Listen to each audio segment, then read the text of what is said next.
Hello students, welcome to my channel. আবারও তোমাদের সামনে আমি উপস্থিত হয়েছি, স্বপন কুমার বিশ্বাস। ক্লাস 10-এ আমি আলোচনা করছি ক্রমান্বয়ে চক্রবৃদ্ধি সুদ নিয়ে, কম্পাউন্ড ইন্টারেস্ট নিয়ে। এর আগের ভিডিওতে তোমাদের আলোচনা করেছি যে কম্পাউন্ড ইন্টারেস্টের প্রাথমিক ধারণা, কিভাবে সুদগুলো প্রতিস্থাপন হয়েছে, অন্যান্য সূত্রগুলো কিভাবে এসেছে, তার একটা সংক্ষিপ্ত রিফ্লেকশন আগে ভিডিওতে দিয়েছি। যদি দেখে না থাকো অবশ্যই তোমরা ভিডিওটা দেখে নিও। এই পর্যায়ে আলোচনা করব যে ওয়েস্ট বেঙ্গল গভর্নমেন্ট যে সরকারি বই আছে, সেই বই 112 পৃষ্ঠায় 3টি অঙ্ক, প্রধান অঙ্ক আমি বেছে নিয়েছি। সব অঙ্ক করার দরকার নেই, সব অঙ্ক তোমরা নিজেরাই পারবে সূত্র ফেলে। যেগুলো তোমাদের একটু চিন্তা ভাঁজ ফেলতে পারে সেই অঙ্ক আমি বেছে এই ভিডিওতে 3টি অঙ্ক বেছেছি। সেই 3টি অঙ্ক হচ্ছে 5, 12 এবং 14। এই 3টি অঙ্ক তোমাদের ক্রমান্বয়ে পরপর করতে থাকবো। তোমরা মন দিয়ে অবশ্যই দেখতে থাকো। 112 পেজটা তোমরা খুলেও আমি পড়ছি এবং তোমরা অনুসরণ করো, কীভাবে করছি দেখতে থাকো। অবশ্যই করার আগে বলি, যদি তোমরা চ্যানেলে নতুন হও অবশ্যই চ্যানেলটাকে সাবস্ক্রাইব করে দাও। প্রয়োজনীয় মন্তব্য থাকলে কমেন্ট সেকশানে গিয়ে প্রয়োজনীয় মন্তব্য করতে ভুলো না। 5 নম্বর অঙ্কটা দেখো 112 পেজে। বার্ষিক 5% চক্রবৃদ্ধি সুদের হারে 80,000 টাকা 2.12 বছরের সমূল চক্রবৃদ্ধির সুদ কত? 2 বছর, 3 বছর ঠিক আছে, আর 2.5 বছর বলেছে। তাহলে আমাদের এখানে কি করব? প্রথম 2 বছরের সমূল চক্রবৃদ্ধি বের করে নেব। সেই সমূল চক্রবৃদ্ধি 2 বছর পরে যেটা হচ্ছে সেটা আসল হয়ে যাবে পরের বছরের জন্য। সেই পরের বছরে হাফ মাসের জন্য সরল সুদ কষা যেভাবে অঙ্ক করে সেইভাবে করে নিয়ে টোটাল সুদটা আমরা বের করে নেব। তাহলে প্রথম 2 বছরের জন্য সমূল চক্রবৃদ্ধি সুদে, তাহলে আমাদের আগে জানতে হবে সমূল চক্রবৃদ্ধি সুদের নির্ণয়ের সূত্রটা কি। তাহলে লিখব, আমরা জানি সমূল চক্রবৃদ্ধি সমান পি ইন্টু 1 প্লাস r/100⁴n। এবার লিখে দিতে হবে যেখানে পি ইজ ইকুয়াল টু আসল, আর হচ্ছে সুদের হার,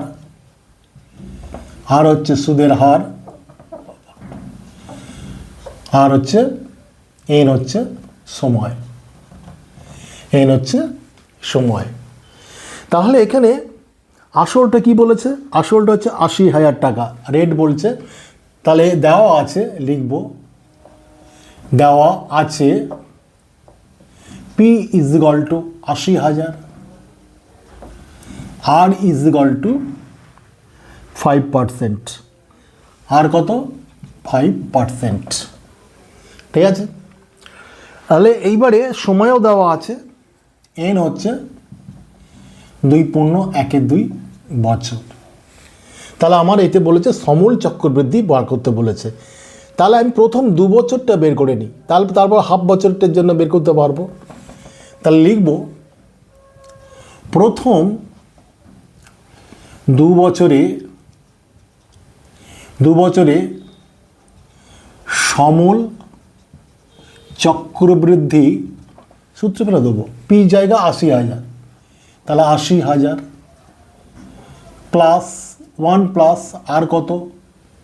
5/100। 2 বছরের জন্য বলেছে 2 করে দিলাম। তাহলে কত হচ্ছে? 80,000 এখানে কত হচ্ছে? যোগ করলে 100, 5/100 স্কোয়ার। তাহলে এখানে কত হচ্ছে? 80,000 গুণ, কেটে দিলে কত হবে? এখানে 21, এখানে হচ্ছে 20, তাহলে 21/20 স্কোয়ার। এবার কি করব? এখানে 80,000 গুণ 21-এর 20 গুণ 21-এর 20, 21-এর 20 গুণ 21-এর 20। তাহলে 2 শূন্য কাটলো, এখানে 2 কাটলো 400, এখানে 2 কাটলো 200। তাহলে এবার কী করবো? 21 গুণ করলে কত হয়? 441।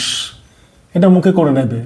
আর এখানে 200 দিয়ে গুণ, তাহলে 2 শূন্য কাটলো, 2 88, তাহলে কত হচ্ছে 88,200 টাকা। এটা হচ্ছে 2 বছরের শেষে সমূল চক্রবৃদ্ধি। তাহলে চক্রবৃদ্ধি ক্ষেত্রে কী হয়, যে বছরে সমূল চক্রবৃদ্ধি হচ্ছে পরের বছর সেটা আসল হয়ে যায়। তাহলে তৃতীয় বছরের জন্য আসল হচ্ছে এইটা, তাহলে লিখব তৃতীয় বছরের জন্য আসল বা পি সমান সমান 88,200 টাকা। তা তৃতীয় বছর কত আর কত নিচে কত নিতে হবে, হাফ বছর, তাহলে হাফ বছরের সুদ কত হচ্ছে, তাহলে লিখব অতএব 88,200 টাকার হাফ বছরের সুদ কত হচ্ছে, তাহলে পি আর টিপি কত 88,200, রেট কত 5 ইন্টু হাফ ডিভাইডেড বাই 100। যেন সরল সুদ কষার যে নিয়মটা থাকে সেই সূত্রগুলো, পি আর টি, পি কত 88,200, আর কত 5 টাইম টি কত হাফ নিচে ডিভাইডেড বাই 100। তাহলে এখানে কেটে দিই 44,100, ঠিক আছে, 2 দিয়ে কাটলে কত হচ্ছে 44,100, এই 0 0 কেটে দিলাম, তাহলে কত 441কে 5 দিয়ে গুণ, 5 একে 5, 4 5 20, 4 5 20, 2205 টাকা। আমার চেয়েছে সমূল চক্রবৃদ্ধি, তাহলে আসলটা কত হচ্ছে 88,200, সুদ কত বেরোলো 2250। তাহলে অতএব আড়াই বছর পর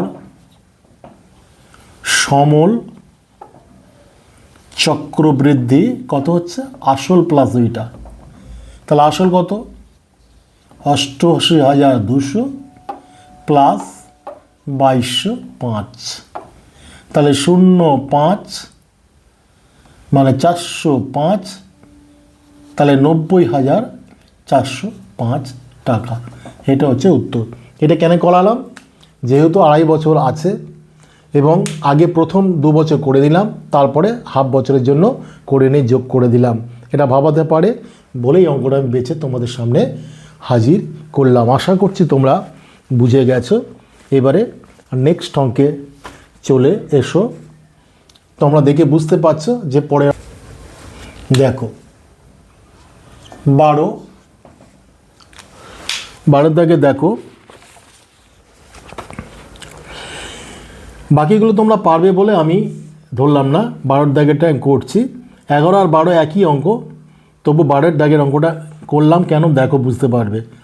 বার্ষিক 9% সুদের হারে কিছু টাকা 2 বছরের চক্রবৃদ্ধি সুদ ও সরল সুদের অন্তর বলেছে কত, যে 129.60 টাকা হলে ওই টাকার পরিমাণ হিসাব করে, অর্থাৎ আসল বার করতে বলেছে।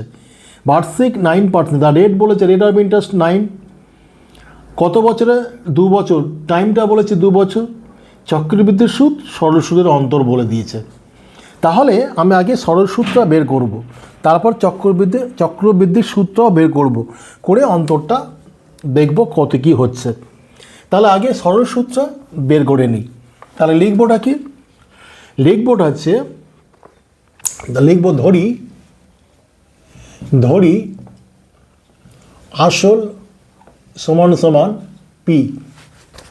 তাহলে এবার লিখব পি টাকার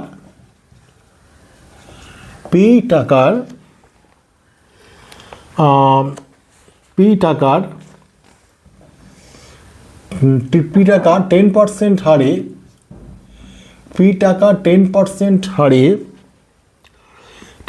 9%। তাহলে 12 দাগে পি টাকা 9% হারে 2 বছরের সরল সুদ নির্ণয় সূত্র আছে পি আর টি। তাহলে পির জায়গা রাখছি, আর হচ্ছে 9, টি হচ্ছে 2 ডিভাইডেড বাই 100 বোঝা গেল। তাহলে কত হচ্ছে 18 পি বাই 100 টাকা, এটা হলো। এবারে 2 বছরের সরল সুদটা বের করতে হবে। তাহলে সরল সুদ বার করা, তাহলে হচ্ছে চক্রবৃদ্ধি সুদ। তাহলে চক্রবৃদ্ধি সুদের নির্ণয়ের সূত্র কি? চক্রবৃদ্ধি নির্ণয়ের সূত্র হচ্ছে পি, আমরা সমল চক্রবৃদ্ধি কি বলেছে, P into 1 plus R by 100, হ্যাঁ, to the power n minus P, এটা তো জানি। সুদ আসল মাইনাস আসলটা বাদ দিলে আমি চক্রবৃদ্ধি সূত্রটা পেয়ে যাই। তাহলে এখানে পি যদি কমন নিই, তাহলে এখানে পাবো 1 প্লাস আর এর মান কত 9 ডিভাইডেড বাই 100, আর এখানে কত হচ্ছে এন এর মান কত হচ্ছে, এন এর মান হচ্ছে 2 বছর, তার মানে 2, এর এখানে মাইনাস হচ্ছে 1, বুঝতে পারছো? তাহলে এটা সেকেন্ড ব্র্যাকেট দাও। তাহলে পি রইল, তাহলে এখানে কত হচ্ছে 100, 1 যোগ 9 100 করলে কত হয় 109 বাই 100, 109 বাই 100 স্কোয়ার মাইনাস 1 হচ্ছে। ভালো করে খেয়াল করো আমি কি করছি। এইবারে পিটা আমরা লাগলাম, তাহলে এ স্কোয়ার মানে বি স্কোয়ার সূত্রে ফেলতে পারি। এ স্কোয়ার মানে বি স্কোয়ার সূত্রে পেলে কি পাবো, a plus b into minus b, এটা এ 1 স্কোয়ার করলে a plus b into minus b, তাহলে কি লিখবো 109 বাই 100 প্লাস 1, আর একে হচ্ছে 109 বাই 100 মাইনাস 1, তাই না, এ প্লাস বি ইন্টু এ মাইনাস বি। তাহলে এখানে পি রাখলাম ইন্টু, এখানে যোগ করলে কত হচ্ছে 209 বাই 100, আশা করছি বুঝে গেছে, এটা বেশি বোঝাতে হবে না, ইন্টু 109 থেকে 100 বাদ দিলে হচ্ছে 9 বাই 100, এখানে 100-র সঙ্গে 109 যোগ হচ্ছে 209 বাই 100, এখানে 109 থেকে 100 মাইনাস করলে 9 বাই 100। তাহলে এখানে কি হবে, এখানে 9 দিয়ে গুণ করলে 1881 পি, 1881 পি ডিভাইডেড বাই, এখানে একের পাশে 4টে শূন্য, 2 3 4, এটা হচ্ছে চক্রবৃদ্ধি সুদ। সরল সুদ আর চক্রবৃদ্ধি সুদ আমি পেয়ে গেছি, দুটোর তফাৎ করতে বলেছে। নিশ্চিত সরল সুদের চেয়ে চক্রবৃদ্ধি সুদ বেশি হবে, সেই জন্য চক্রবৃদ্ধি সুদ মাইনাস সরল সুদটা করব, এইটা এর মানটা এর চেয়ে এটা বেশি হবে। তাহলে অতএব চক্রবৃদ্ধি সুদ ও সরল সুদের পার্থক্য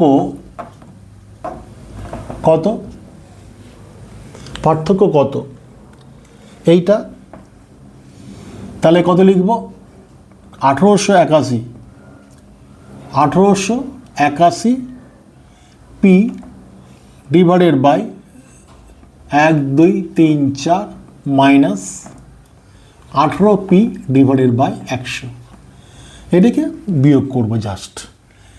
এই দুটোর মধ্যে লসাগু করলে কত হচ্ছে 10,000 অবশ্যই হবে, 2 3 4, এটা ভাগ করলে 1, তাহলে এটা হবে 1881 পি মাইনাস, এইটা ভাগ করলে দুটো শূন্য চলে গেল, 100 হচ্ছে, 18 সঙ্গে 100 গুণ করলে কত হচ্ছে 1800 পি। তাহলে 1881 পি থেকে 1800 পি বাদ দিলে কত থাকে 81 পি, তাহলে কত লিখব 81 পি বাই 10,000, এটা হচ্ছে পার্থক্য, তাই নাকি, এটা হচ্ছে পার্থক্য। এইবারে কি লিখব, তাহলে এখানে বলেছে চক্রবৃদ্ধি সুদের অন্তর বলছে 129 টাকা 60 পয়সা, তাহলে এখানেও সরল সুদের পার্থক্য কত হচ্ছে 81 পি বাই 10,000 টাকা। তাহলে এখানে লিখব কি, লিখব সুদের পার্থক্য,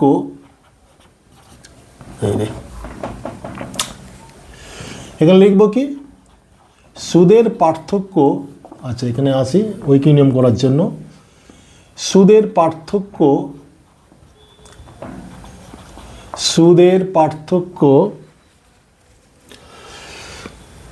81p/10,000 হলে আসল কত? আসল হচ্ছে পি টাকা, তাই না কি? পি টাকার জন্যই তো এই সুদ আসলের পার্থক্যটা এটা হয়েছে। তাহলে এটা টাকা, 1 টাকা হলে আসল কত হচ্ছে? উল্টে যাবে, P into 10,000 divided by 81p। ঠিক আছে, এবার সুদের আসলে পার্থক্য কত হচ্ছে? সুদের আসলে পার্থক্য 129.60 টাকা। তাহলে লিখব 129.60 টাকা হলে আসল কত হবে? জাস্ট উইকিং নিয়ম, 10,000 ইন্টু 129.60 ডিভাইডেড বাই 81p। তাহলে পিপি কেটে যাচ্ছে। এবার জাস্ট কাটাকুটি করব। কি কাটাকুটি করব? তাহলে এই পয়েন্ট এখানে নিচে আনি, তাহলে এখানে 100 আনি, এটা তুলে দিলাম, দিয়ে দুটো শূন্য এখানে কেটে দেবো। ঠিক আছে, তাহলে এখানে 81 যদি করি, 9 দিয়ে যদি কাটি বা 3 দিয়ে যদি কাটি, তাহলে কত হবে দেখি। 81কে এটা ভাগ করে দেখি সরাসরি কাটা যায় কিনা। 129.60, তাহলে 81 একে 81, 8 4 10 12, 6, আচ্ছা 6 একে 6, 6 48 কেটে যাচ্ছে 160। তাহলে এটা সরাসরি কেটে যাচ্ছে, এটা হচ্ছে 160। তাহলে 160কে 100 দিয়ে গুণ করলে কত হচ্ছে? 16-র পাশে 3টে শূন্য পাচ্ছি, তাহলে পাচ্ছি কত? 16,000 টাকা। তাহলে আসল কত হচ্ছে? 16,000 টাকা। এখানে বুঝতে হবে সরল সুদ, চক্রবৃদ্ধি সুদ দুটো পেয়ে গেলাম, দুটো পার্থক্য করে এইটা পেলাম 81p/10,000 টাকা। এবং এখানে দিয়েছে এই টাকাটা পার্থক্য হচ্ছে কোন আসলের জন্য? পি টাকা আসলের জন্য। তাহলে আমার বলেছে যে 129.60 টাকা পার্থক্যের জন্য আসলটা কত হবে, তাই জন্য লিখেছি সুদের পার্থক্য 81p/10,000 টাকা হলে আসল হচ্ছে পি টাকা। 1 টাকা হলে কত? 129.60 টাকা হলে কত? 16,000 টাকা। আশা করছি তোমরা এই অঙ্কটা বুঝে গেছো। তোমরা ভালো করে একটুকে প্র্যাকটিস করে রপ্ত করে নেবে। চলো পরবর্তী অঙ্কটা চলে যাই।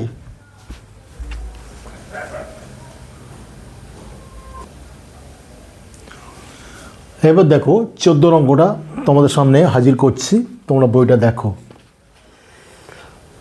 দেখো, বার্ষিক চক্রবৃদ্ধি সুদের হার যদি প্রথম বছর 7%, দ্বিতীয় বছর 8% হয়, তবে 6,000 টাকার 2 বছরের চক্রবৃদ্ধির সুদ কত? তোমাদের এর আগে ভিডিওতে আমি আলোচনা করেছি প্রতি বছরে যদি চক্রবৃদ্ধি সুদ আলাদা হয় তাহলে তার একটা সূত্র আছে। তাহলে এক্ষেত্রে দেখো অ্যাপ্লাই করছি। কি, প্রথম বছরে 7%, দ্বিতীয় বছরে 8% হয় এবং আসল 6,000 টাকা বলেছে, সময় 2 বছর বলছে, চক্রবৃদ্ধি সুদ কত?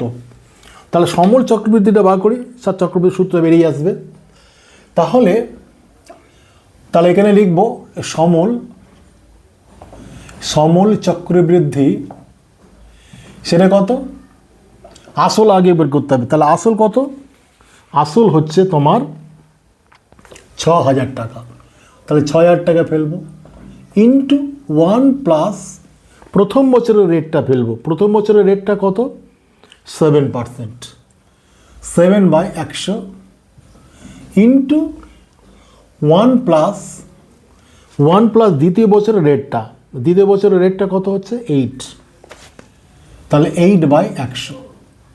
তাহলে 2 বছর, প্রথম বছর রেট 7, দ্বিতীয় বছর রেট হচ্ছে 8, এটা ফেলে দিলাম। তাহলে সমল চক্রবৃদ্ধি অর্থাৎ সুদ সহ আসলটা পেয়ে যাব। তাহলে কত হচ্ছে?